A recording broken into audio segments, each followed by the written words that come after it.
call the meeting to order, and you have an introduction beginning to my left. Good afternoon, Sarah and for the Citizens Advisory Committee.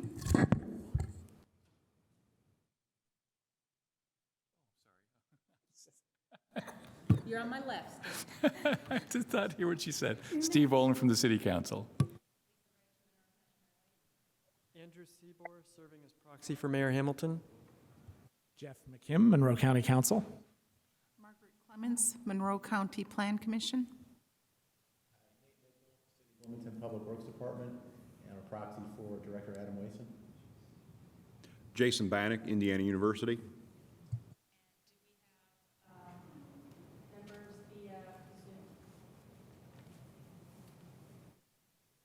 Julie Thomas, Monroe County Commissioner. Chris Wolin with NDOT.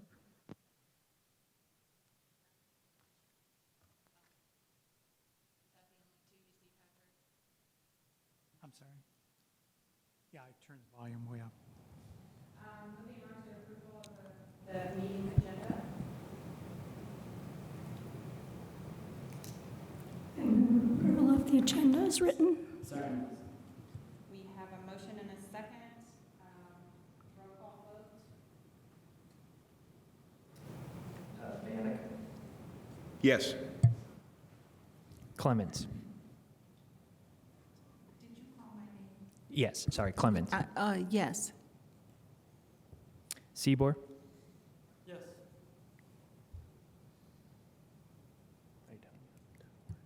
Oh, okay, thank you. McClellan. Oh, excuse me, Wallman. Yes. Ridge. Yes. Ryderban.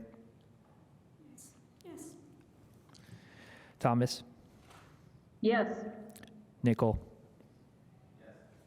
Volin. Yes. And I believe Doug Horn has joined us. So Doug Horn. Yes, Madam Chairman, I apologize to you and to the committee for being late. Would request that I be included as present today's meeting. Forgive me, I don't know the motion. I'll abstain.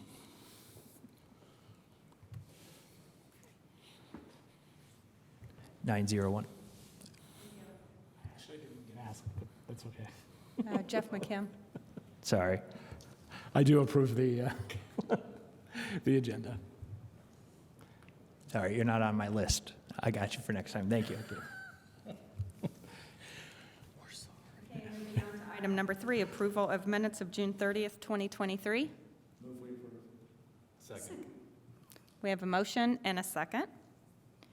Roll call vote, please. Clements. Yes. Seabor. Yes. Horn. Yes. Wallman. Yes. Ridge. Yes. Ryderban. Yes. Thomas. Yes. Volin. Volin. Yes. And McKim. Yes. I'll vote yes, too. Yeah, same here. Hold on. I'm so sorry. This list got all confusing. I might have to remake it. Okay. Nickel and who? Bannock. Sorry. Thank you.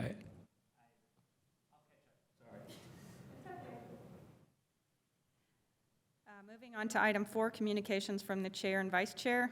I just want to say good luck to the IU football team this evening. Steve? I had to acknowledge my shirt since you gave me a hard time.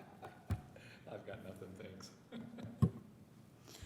Reports from officers and/or committees. Sarah? CAC met and reviewed the various proposals for our TIP amendments and approved them unanimously. Thank you. Thank you. Do we have someone for technical advisory committee report? Yes, I can speak to the Technical Advisory Committee. The TAC met on August 23rd, and also for our items, we reviewed the proposed fiscal year 24-28 TIP amendments and voted to approve recommendation all. Thank you. Item 6, reports from MPO staff.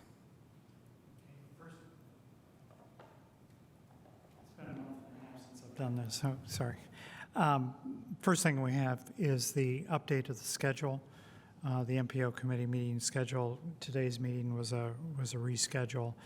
We also rescheduled in November in recognition of the Thanksgiving holiday. And then we also have a reschedule of the policy committee next month on the 6th, and that's in recognition of the fact that we have the MPO conference, and that was in a conflict. But all of this is up to date, and please feel free to circulate and update your calendars accordingly. Okay, the second thing we have is the MPO fiscal year 2024 Unified Planning Work Program approval. You'll find on, well, the Bates page doesn't show up here, golly. We've got approval of the Unified Planning Work Program for fiscal year 2024. Our budget was approximately $500,000 in planning funds. The next thing we have, and of that, we must also spend 2.5% of our budget on complete streets requirements or safe streets and roads for all. This is a part of the legislation. The next thing we have is the fiscal year 24-28 Transportation Improvement Program approval. We also received in your packet the INDOT's fiscal year 2024-2028 statewide Transportation Improvement Program approval. And then all of that is included in the scroll here. And then one thing that's not in there is that we've got the 2023 Indiana Metropolitan Planning Organization Annual Conference. Bloomington will be hosting the conference this year. That will be held at the Monroe Convention Center on October 10th and 11th. We'll be sending out additional information to you on that shortly. The website just went live 2 days ago. Any questions anybody has? Any questions from the board? I guess a question just to confirm, but so it looks like the statewide transportation improvement program for the new one has been adopted, and thus our local TIP is also officially in place. And I think just an exciting change to this is now as we vote to change the TIP and amend it in the future, it is automatically by default a part of the TIP. Is that all correct? Yes, this is the new process in that all of the MPO, individual MPO transportation improvement programs are incorporated into the statewide program by reference. So anytime we do an update, it's automatically updated in the statewide program. It saves us a month and a half to 2 months, theoretically, in processing, which means that we can make amendments much faster, be more responsive to the needs of all of the local public agencies that have program projects. The reference here, it shows all the other, showed up there on the screen, shows all of the individual MPO websites and all of those that are included by reference. Like I said, theoretically, this will streamline the process immensely. Behind the scenes, it's still difficult for us, but that's okay. That's part of the job. Great update. Thank you. Any other questions or comments from the board? And for the record, we want to say Jillian is with us. Thank you for acknowledging my tardiness. Sorry about that, folks. Real fast.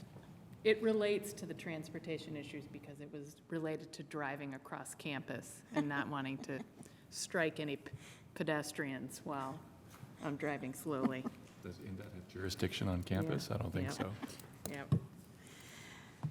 Okay, moving on, old business, we have no items. And moving on to new business 2024 to 2028 TIP amendments.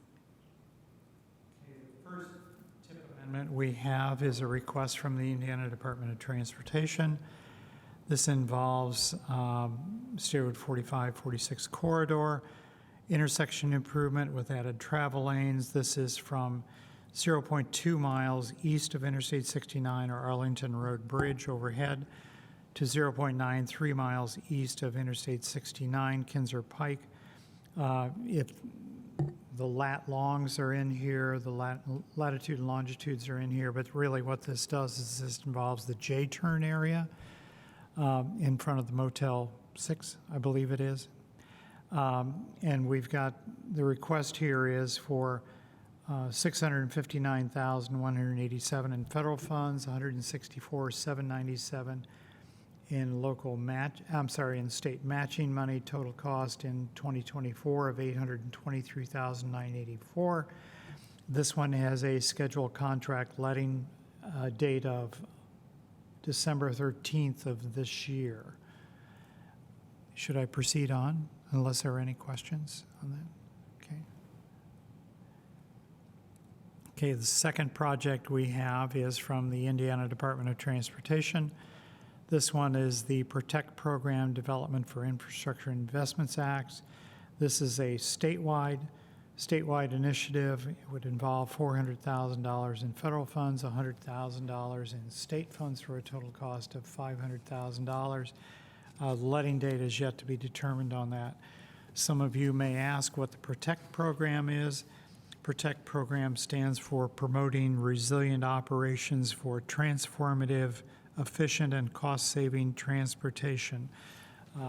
What this essentially does is it's tied to climate change for resilience for infrastructure, climate change, natural disasters, community evacuation routes, and/or at-risk coastal infrastructure activities, if that makes clear how that will be used. The next project we have involves a request from Monroe County. This is for the Eagleson Avenue Bridge over the Indiana Railroad. This project would involve, okay, this was recently updated, fiscal year 24. We're looking at preliminary engineering of $45,000. Fiscal year 25, we're looking at $100,000 in right-of-way acquisition costs. And then in fiscal year 26, we're looking at $4,743,000 in construction in fiscal year 26. This project was on the, on the IU campus. I don't know, has it been transferred yet or not? Okay. Okay, the structure was previously owned by Indiana University. It's been transferred to Monroe County. So Monroe County is now developing the project using federal bridge funds. Next project I'm sorry, go ahead. While we're here, I just was wondering, in terms of the right-of-way, what parties are you looking to acquire property from? It's still under design. I think they have an idea. I think it's mainly IU, if I recall. But we just had our kind of a preliminary meeting out there with the city of Bloomington, IU, Railroad. Those are about the only three players, I think, aren't they? Yeah. Huge players, though. Yeah. Thank you. That may also involve temporary right-of-way. It will involve what? Temporary right-of-way. It's not necessarily permanent. Correct. Yeah. Okay. I'm sorry, lost my place. Okay, the next project we have is an amendment request from the city of Bloomington. This one involves First Street Reconstruction Project, DES number 1900399. This is slated for construction. Anticipated letting is December 13th of this calendar year.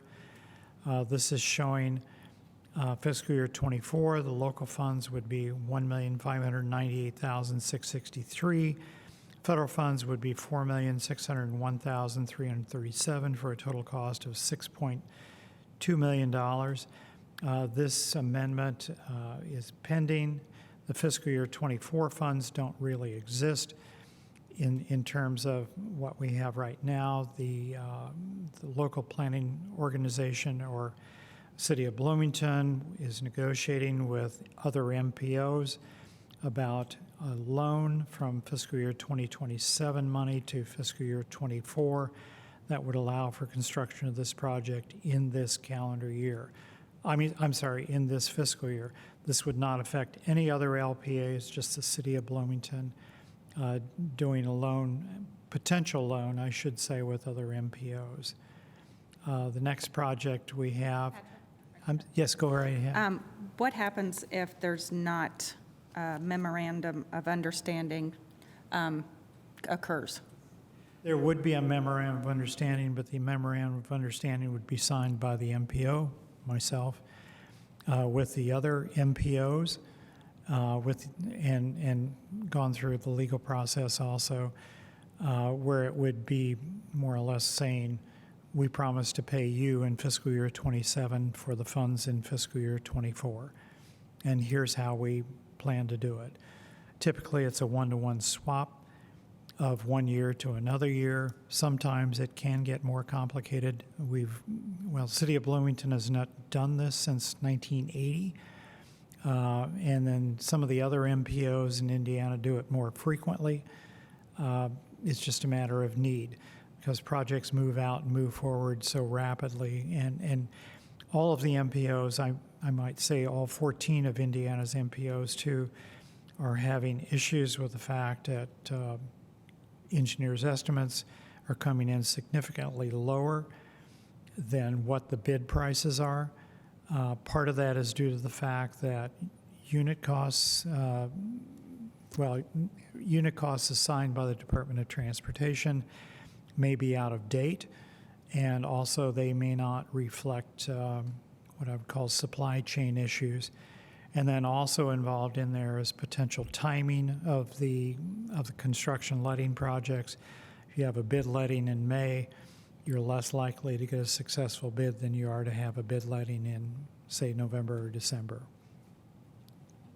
Okay. I still haven't heard the answer to a question, which was, what happens if you do not have a signed memorandum? I'm sorry. I assume by the letting date. Is that your question? That's my question too. If there's not an agreement made. If there's no agreement, then there's no project at all. Yeah. And all of this will be subject to another amendment where I can't answer what will happen to this project. Whether it'd be the 100% local funds aren't there right now, I'll say that. I had just never heard of the swap before, so that was, so thanks for the information. Yeah. Like I said, it's rare. The last time City of Bloomington did it was in 2001. They borrowed funds from Terre Haute MPO. That was myself. And it's, so like I said, it's rare. Well, for the City of Bloomington, it's just almost unheard of. But it opens an opportunity for the City of Bloomington to achieve significant funding for the project. Thank you. And again, it does not affect any other LPA, just City of Bloomington. Is it just dollar for dollar, or is there an interest rate or fee or anything like that for? That's subject to negotiation. Yes. The answer is subject to negotiation. Yeah. Dollar for dollar, yeah, because you have to look at the fact of $1 in 2027 isn't $1 in 2024. Time value of money. Yeah.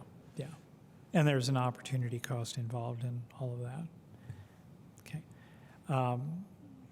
Second project we have here is the Covenanter Protected Bike Lanes project. This one does not have a DES number yet assigned to it. Those will be developed in the next couple of weeks.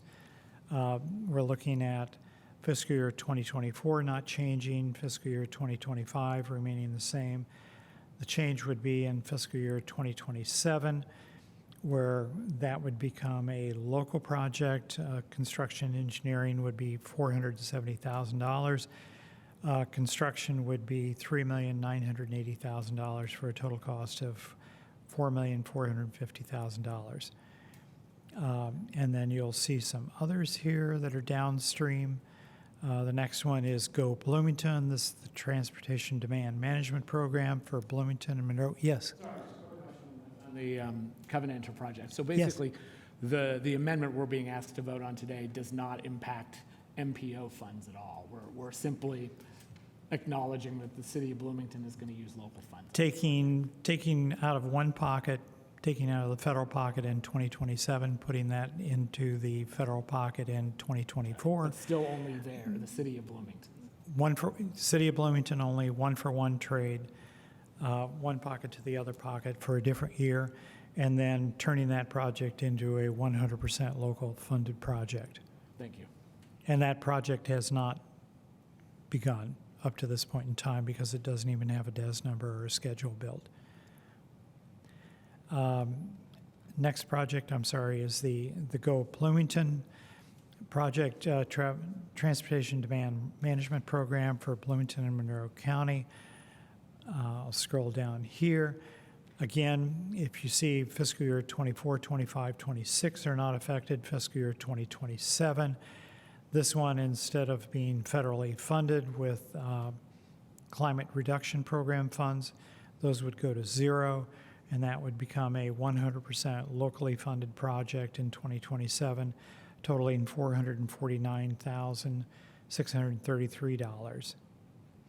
And then the final one involves downtown curb ramps, Phase 4. This one does have a DES number, 220021. Looking at this, it in fiscal year 24 remains the same. Fiscal year 25, 26, no funds at all. Fiscal year 27, you're looking at it instead of using Highway Safety Improvement Program funds and Section 164 funds, those go to zero. And instead, that project would be funded with 100% local money at $800,000. And those are all of the proposed amendments for the Indiana Department of Transportation, Monroe County, and the city of Bloomington. I'll be happy to answer any questions you may have. Thank you. Sarah? I'm kind of curious. What exactly statewide can we imagine would be done to mitigate climate change with $500,000 across the whole state? In terms of this amendment request, it looks like it's a planning study. In other words, they would hire a consultant to look at the expenditure of these funds statewide according to the state needs for the state network. This must be federally mandated, right? Well, the funds are available through the Infrastructure and Investment Jobs Act. Yeah, and to use the funds, they have to have a plan on how to use those, whether they're going to use those in the coastal areas up in the Michigan City area, whether they're going to use them down on the Ohio River area. They've got flooding issues also up in the Lafayette area, potentially over in the Terre Haute area. And well, statewide, you're looking at a lot of things, but the big question is, how do you make the state system more resilient to climate change and to disasters when and if they occur? So I think what you're telling me is that potentially this $500,000 is used to fund a consultant that would look at the effects on our bridges as they wash out in our once in a million year events over and over again, and what's happening both at the Ohio River and up at the lake. Ideally, what they would do is they would prioritize what is most at risk and assign a risk factor to that and then plan accordingly. Chris Wallman, are you out there? Could you weigh in on this? A little bit. This is being managed by our central office partners. From what I can tell, it looks like we've only allocated money for preliminary engineering funds.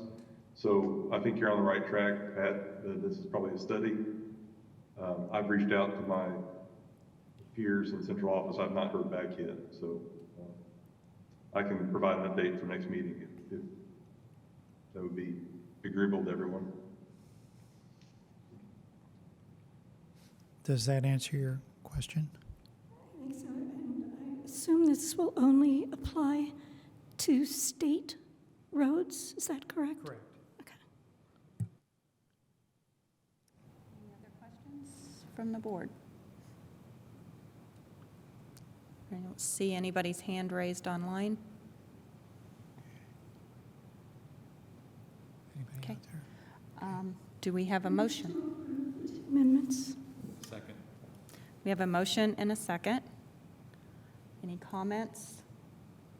Any public comments? Seeing none, if you want to do the roll. Ridge. Yes. Ryderman. Yes. Thomas. Yes. Nickel. Yes. Yes. Volan. Did you say Wallman? Volan, sorry. Yes, yes. McKim. Yes. Kinsey. Yes. Bannock. Yes. Clements. I register a protest vote of no. Seaboard. Yes. Horn. Yes. And Wallman. Yes. 11-1. Did he? I didn't hear it. Thank you. Item B.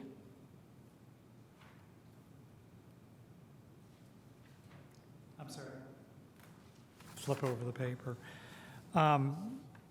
Under the current requirements of the Infrastructure and Investment Jobs Act, all of the MPOs are required to update their complete streets policy. We have been actively involved in that since since July of this year. We have a markup of the complete streets policy in consultation with Smart Growth America. We will also have a markup in consultation with the Indiana Department of Transportation safety group involving safe streets for all, safe and complete streets for all. We will have this to the Technical Advisory Committee meeting and also the Citizens Advisory Committee meeting at the end of this month. And then we'll bring a working draft to the Policy Committee next month. Thank you. Seeing no question? Yeah. Okay, it's working. Regarding the policy, does there need to be a complete streets policy every fiscal year? No. So when it says fiscal year 2024, complete streets policy, what meaning should we take from that?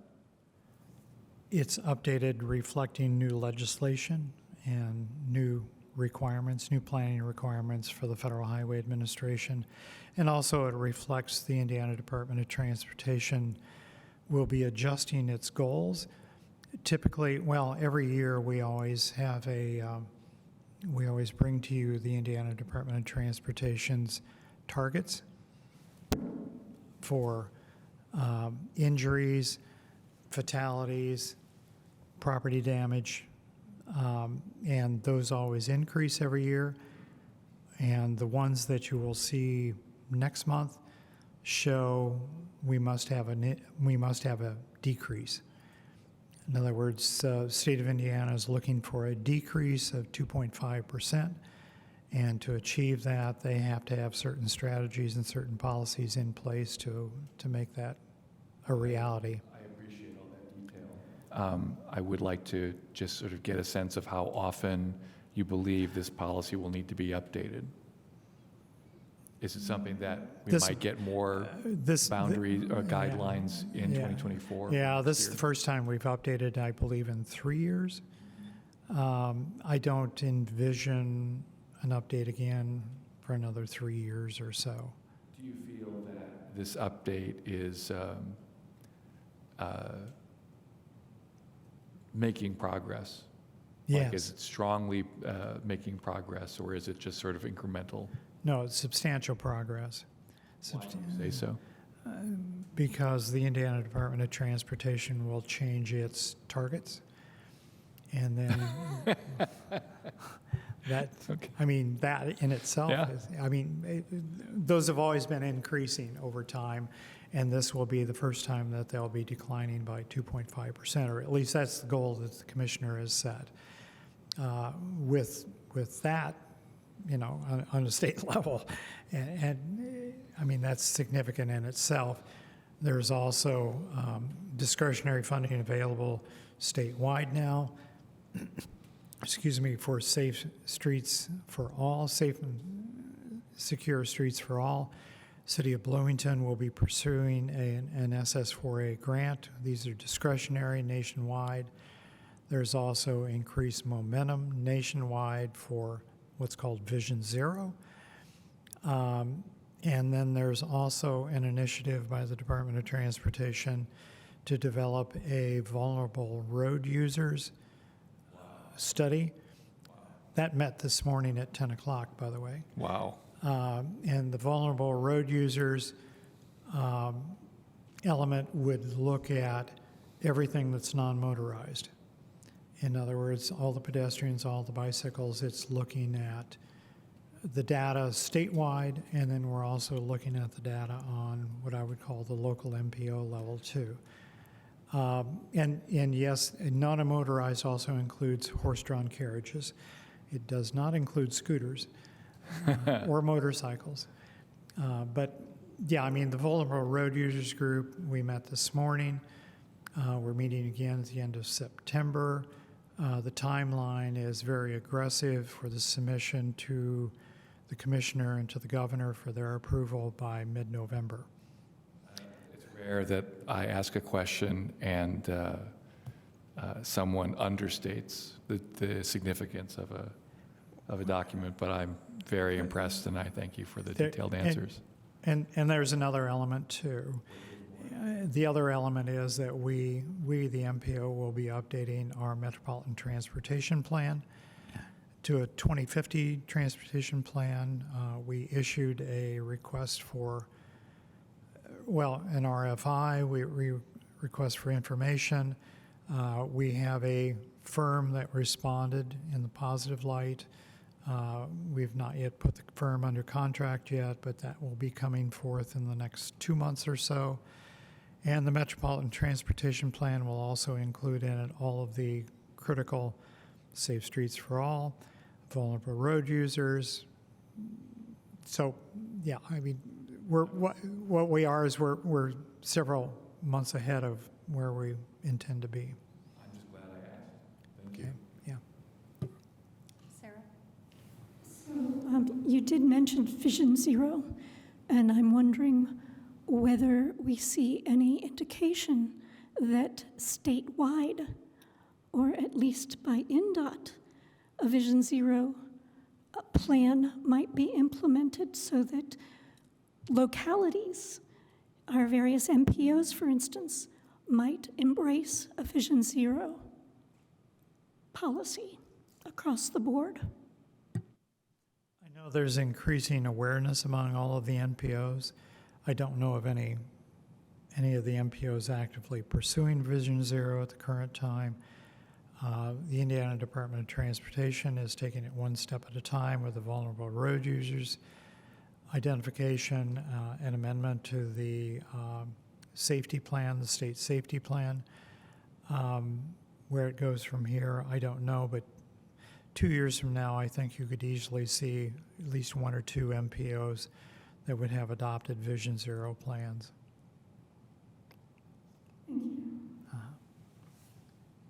Patrick, Did you say on the 2050 transportation plan, you've already began consultant selection? No, Okay. we issued a request for information, and we issued that 2 months ago. The deadline for that, I believe, was August 15th, is that right? August 15th was the deadline. We had one firm that responded positively, and then they're putting together a proposed scope of work and a fee schedule. And then the timeline for that, I haven't gotten with you on that yet because it's all preliminary. The timeline for that would be taking that to the Board of Public Works probably in November. And then they would begin works probably sometime in December. And then the scope of work timeline would extend until probably December of next year. 12-month timeline instead of a 9-month timeline. We could do a more aggressive 2050 Metropolitan Transportation Plan in a 9-month, but that would cost us more in terms of additional fees. So 12 months is fine. And it gives everyone ample time for involvement. We will be working on an extensive outreach program. This time we don't have a pandemic during our outreach program, so it should be somewhat easier to do. But in light of the new legislation that we have with the Infrastructure and Investment Jobs Act, Safe Streets for All, new programs of climate reduction, Protect program, vulnerable road users, there's a lot of new things to consider here, and Vision Zero. There's a lot to consider here. Does that help you? I just want to make sure that Monroe County's informed if we're Oh, yeah. paying 50% of that bill. Oh, yeah. Yeah. And I didn't realize that we had started moving on it, so. We're not moving in the sense that I don't even have a scope of work yet or a fee Okay. proposal on it. Yeah, so as soon as we reach that, I reached out to the consultant this week. They're on vacation. So we should have something, I would think, in the next week or two. And as soon as we do, you'll automatically receive 100% of the copies on all of that. Okay. Any other comments, questions? Moving on to public comment on matters not included on the agenda.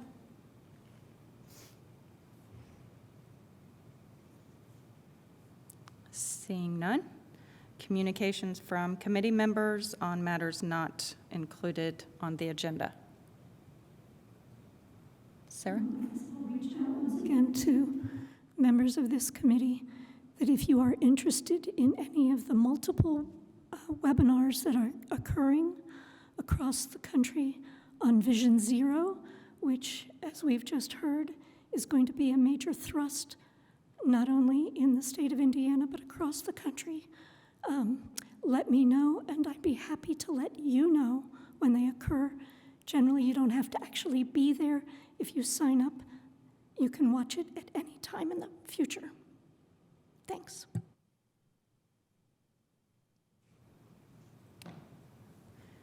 Seeing no other communications. Topic suggestions for future agendas. Everybody's quiet. Upcoming meetings. Policy Committee will next meet on October 6th at 1:30 and hybrid. Technical Advisory Committee will meet September 27th at 10 a.m., also hybrid. And Citizens Advisory Committee, September 27th at 6:30 p.m., also hybrid. And that would be our last agenda item besides adjournment. To adjourn. Thank you.